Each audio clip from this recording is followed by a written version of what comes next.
ফাঁস নিয়ে যখন খবর বেরিয়ে আসে, সারা ভারতবর্ষ জুড়ে জাতীয় কংগ্রেস আর শাখা সংগঠন যুব কংগ্রেস এনএসইউআই প্রতিবাদ মুখর হন এবং আমাদের রাজ্যেও এই ইস্যুকে কেন্দ্র করে যুব কংগ্রেস প্রথমে মাঠে অবতীর্ণ হয় তার বিরুদ্ধে। অ্যাকচুয়ালি মোদী সরকার এটা হচ্ছে প্রশ্নপত্র ফাঁসের সরকার। তাদের একটা উদ্দেশ্য, মোটা অর্থ কামাতে হবে। শিক্ষিত বেকাররা গোল্লায় যাক, ডাক্তার ভবিষ্যৎ ডাক্তারের নামে কিছু ভণ্ড ডাক্তার বেরিয়ে আসুক, মানুষ মারা যাক, ভুল চিকিৎসা হোক, যারা অরিজিনাল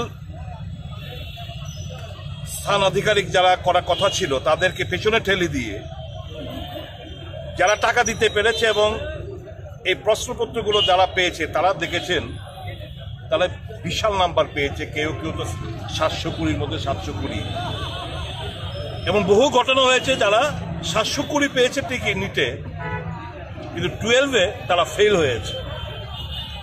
তাদের সায়েন্স গ্রুপে দেখলে ফেল। এই সমস্ত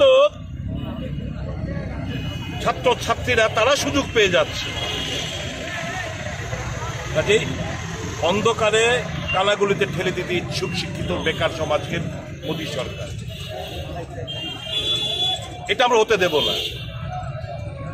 মোদী সরকার গত 7 বছরে দেশ জুড়ে 70টির মতো প্রশ্নপত্র ফাঁসের ঘটনা ঘটেছে। আপনারা বলুন, একটা দৃষ্টান্ত দিন যেখানে কারুর কনভিকশন হয়েছে, কারুর সাজা হয়েছে। মানুষের মেমোরি শর্ট লিভড। একের পর এক দেশ জুড়ে বিভিন্ন রাজ্যে ঘটনাগুলো ঘটে যাচ্ছে। কোথায় সরকার?